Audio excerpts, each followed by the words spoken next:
Hi, I'm Davian Kelly, and I'm reading Escape from Mr. Limoncello's Library, Chapter 55 and 56. Open it, Akemi said to Kyle. We only have like 40 minutes to figure out how Lobby-Lo and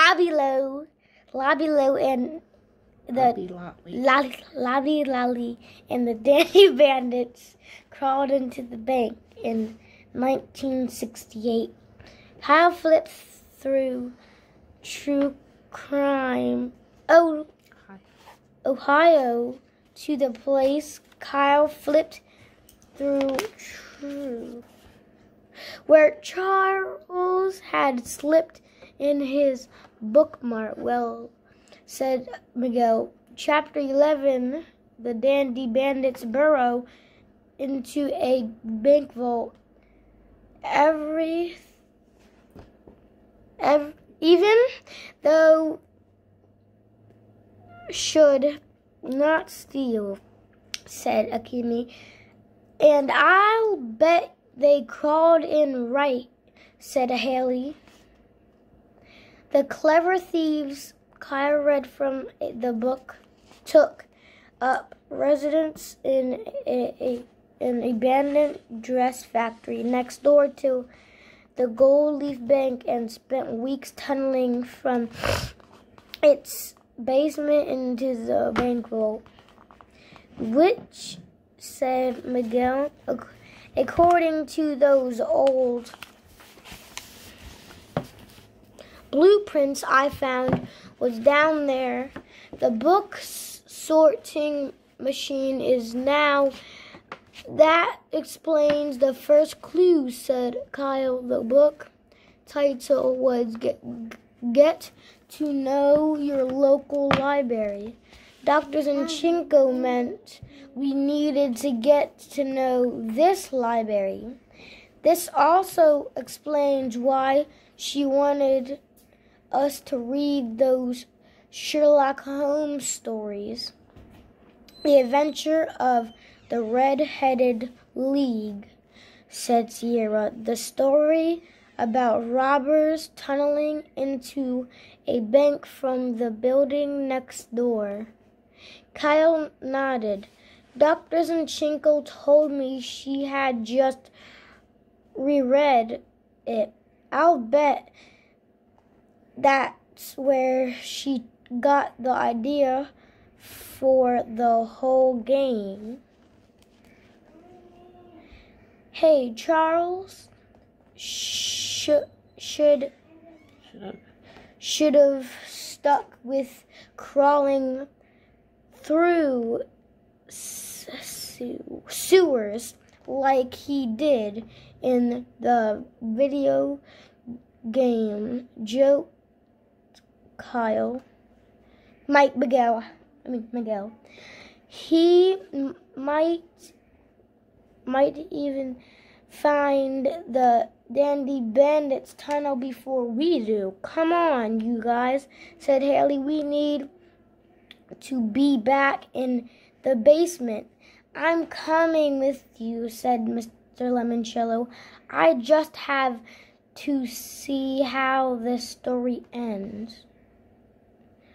Clutching the True Crime book against his chest, Kyle led the way down to the stacks. Why are you bringing that book? Asked Akemi. Well, put it on that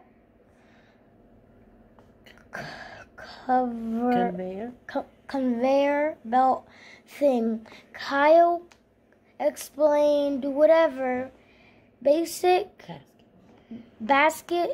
the scanner sends it to. I'm guessing that's where we'll find our black square, our shortcut out the library.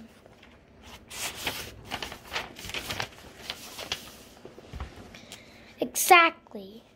As the team trooped down the steps to the basement, Mr. Limoncello turned to Kyle and said, "So, Mr. Keeley, did you have fun this weekend?"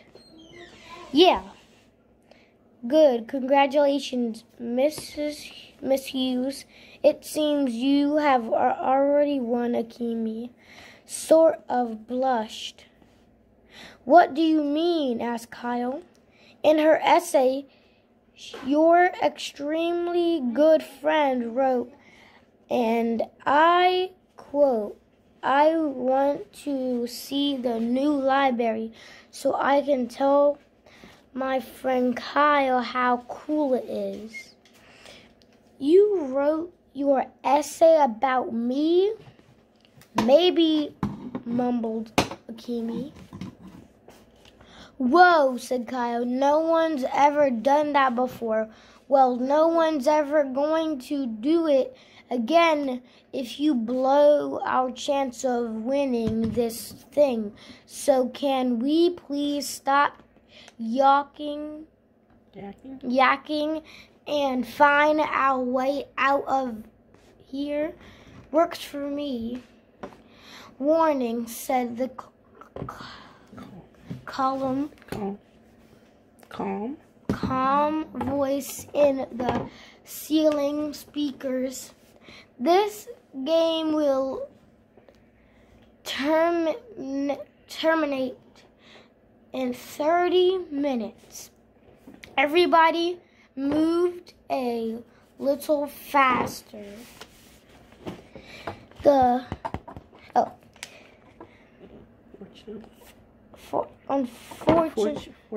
Fortunately, when the group reached the basement, the floor to ceiling bookshelves didn't start sliding into another maze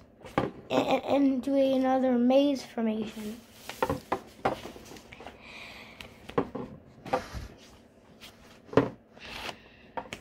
The automatic book sorter is straight up the path near the far wall," said Kyle.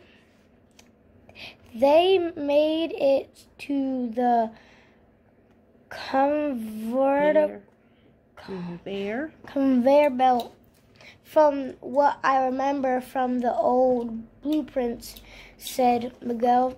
"The vault was right here in the same spot as the machine."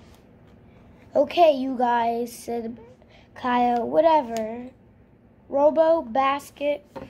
This book ends up in is probably sitting right on top of the entrance to the tunnel.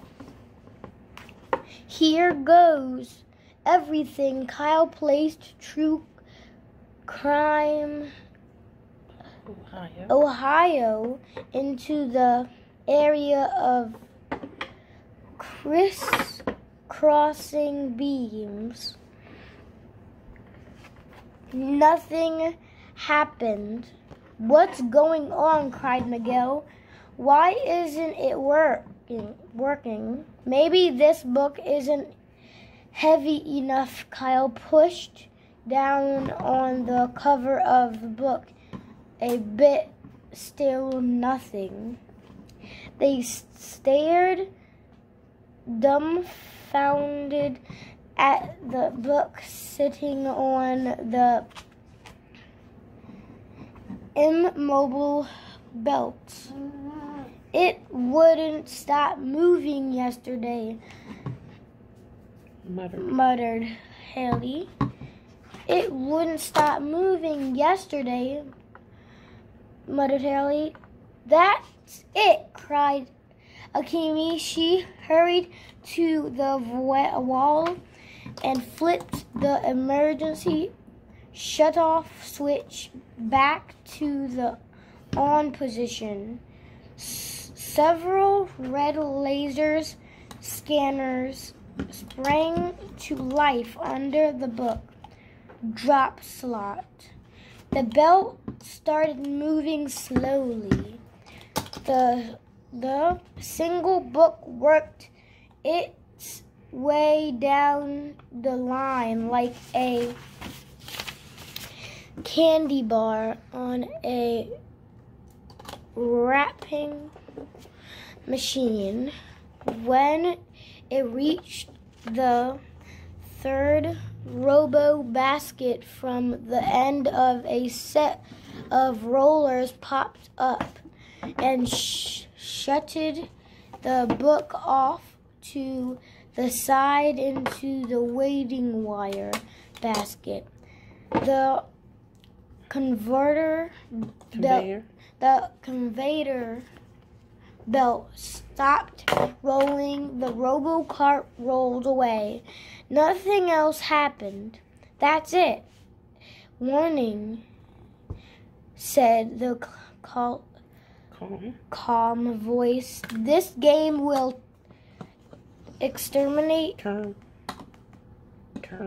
will terminate in 20 minutes. It didn't work, said Haley. The worst. We're toast. With toast? We're toast. We're toast, added Akimi. Wait, said Kyle, pointing to a square tile on the floor. Where the robo basket had been, it was glowing like one of the touchscreen computers in the desk upstairs. It says, "Howdy do. You like fun games? Get ready." Excellent. Akimi giggled. Then she and Kaya cracked up, remembering the box tops from their first puzzle in the board room on Saturday morning. Now it says we're going to get an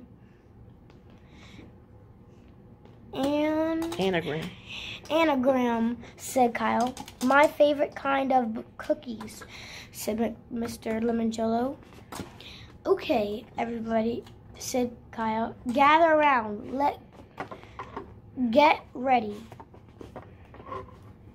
Kyle, Akimi, Sierra, Miguel, and Haley knelt on the floor in a circle around the square. Mr. Limoncello hovered behind them. Here we go, said Kyle, as game instructions scrolled across the screen.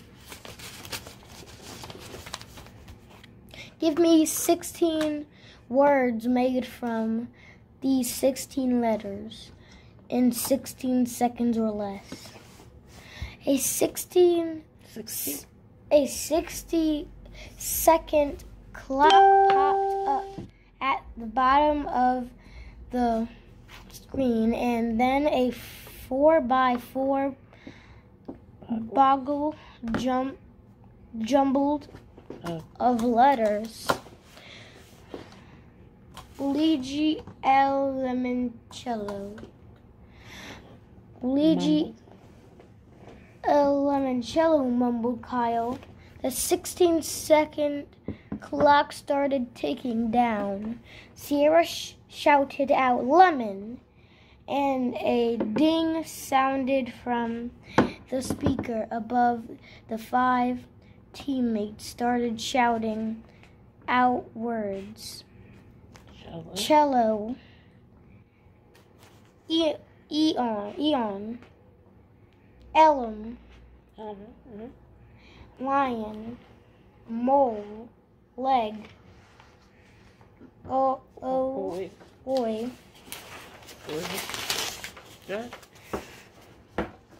30 seconds left, said Mr. Limoncello. 1 cell, con, cone, lone, glen, lime,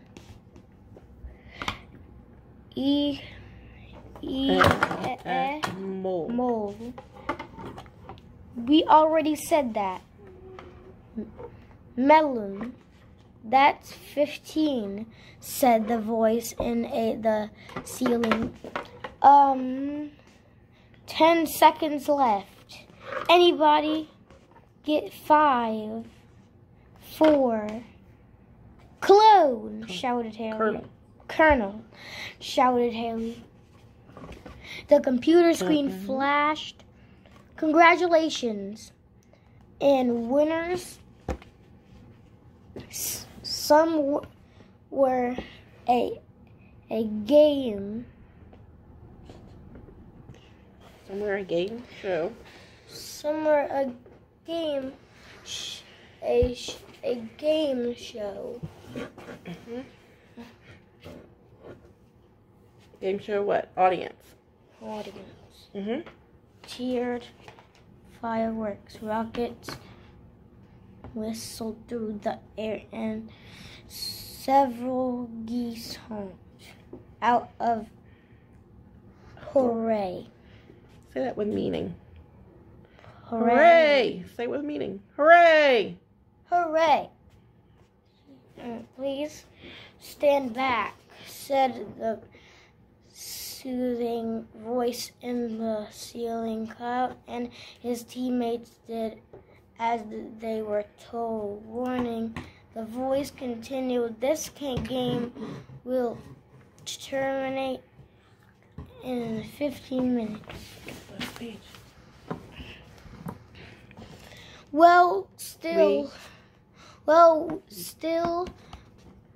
We still need to get out of here. You guys, said Akemi. Hurry. Floor, do something. The 8 tiles surrounding the glowing table also started to glow. First yellow, then orange, then purple. Our secret square, said Akemi. There was a series of clicks, and the tiles began folding up on themselves and retracting into the floor opening up. Look, said like an origami. An origami trap door. Look, said Haley, there's steps. Mr. Limoncello prepared down into the hole at the well, lit staircase and tunnel. My Dr. Zinchenko has certainly cleaned this up since Mr. Loblolly was here. Of course she did, said Haley. So we can walk out the way bandits called in. 1968. Hurry, everybody, said Mr. Limoncello. I don't want to be late to my own birthday party. Hi, I'm Davian Kelly, and I'm reading Escape from Mr. Limoncello's Library, Chapter 56. Kyle led the way up the tunnel and brought his teammates and brought his team plus Mr. Limoncello into an empty basement filled with men mannequins and cardboard boxes.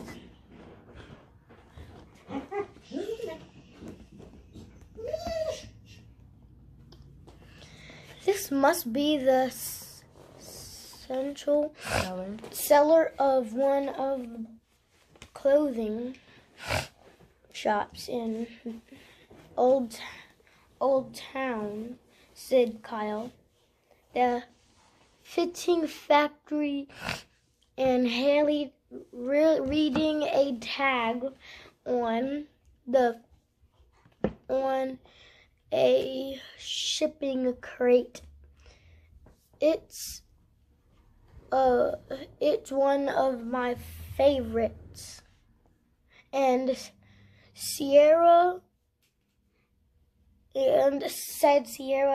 back in 1968,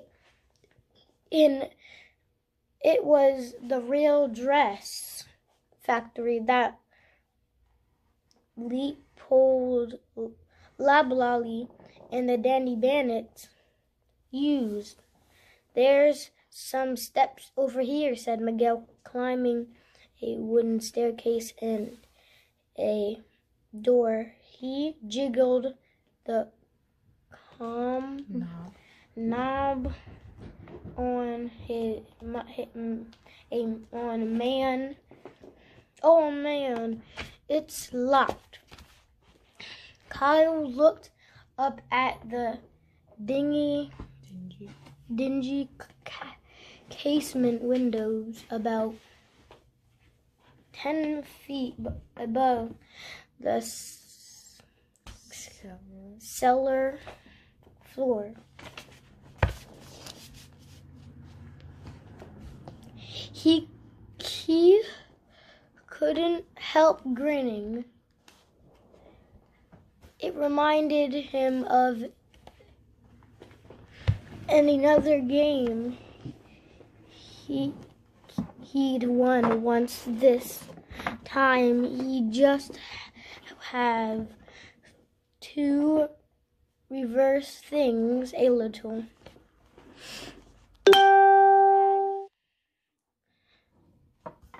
Over a couple cartoons, Kyle said to Miguel, "We can stack them on top of each other underneath this window." After they built a step unit out of a box, Kyle climbed up and examined the window latch. "Great," he said Akimi, "in another game." "Yep, there's a combination lock, the kind with 4 wheels on random letters." "Warning," said the voice. "What?" said Akimi. "Dr. Zinchenko put loud speakers in the basement too. This game will terminate in 4 minutes." "Yo, open the lock, Kyle," said Miguel. "Hang on, it's some kind of word game. Is there a clue?" asked Haley. Of course, Kyle read the tiny slip of paper taped to the glass. "Once you learn how to do this, you will be forever free." Everyone started laughing. This last puzzle was ridiculously easy. "Ready, children," said Mr. Limoncello, "all together now." And they all shouted it at the same time. "Read." Kyle thumbed the wheels to spell read. The lock clicked, the window open.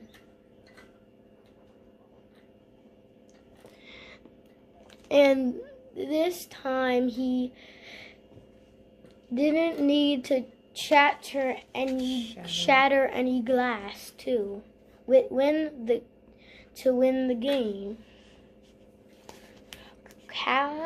Kyle and Mr. Limoncello stood on top of the highest box. Helped the others up out of the basement. When Haley crawled through the window frame, someone in the crowd that had gathered around the library for the game's big final finale saw her and started screaming, "Look, it's Haley Daly. She's the first one out. She won with just 2 minutes to go." Nah. Kyle heard Haley shout and hear in her perky cheerleader voice, "I'm just one member of a super amazing team. We're all winners. Woohoo, woo boo, woohoo." When Akimi climbed through the window, the crowd chanted her name. "How did you people know my name?" Kyle heard her say, "Dad, did you tell them?" Sierra Russell was set to crawl out next. Mr. Limoncello, "Yes, Sierra. What time does the library open tomorrow?" "For you, Sierra, 9 a.m. Smiling, she stepped into their hands and climbed out the window. Kyle felt bad when Sierra stood up on the sidewalk. Who was out there to cheer for her? But then he heard Haley shout, "Hey, you guys, you gotta meet our amazing new friend, Sierra Russell. She's so smart. She could tell you who wrote the phone book." The crowd went crazy. "Sierra, Sierra." "Okay," said Kyle. "You next, Miguel." And Miguel said, "Mr. Limoncello, if your summer schedule permits it, I'd love for you to head up my team of Limoncello library aides." "Thank you, sir. It'd be an honor." "Please invite Mr. Peckelman to join you." "But Andrew thinks this library is stupid." "All the more reason for him to spend time getting to know us a little better. Now, off you go." They gave Miguel a boost up and out the window. The chanting outside grew even louder. "Miguel, Miguel, Miguel. You guys," Miguel shouted, "this library is like a good book. You just gotta check it out. The crowd laughed. Kyle groaned. They're next. You're next, Mr. Keeley, said Mr. Lemoncello. Okay, can I ask one last question? Certainly. And I hope it won't be the last. Are you really going to put all of us in your television commercials? Oh yes, you'll be quite famous. Cool. Indeed. Who knew spending time in your local library could be such a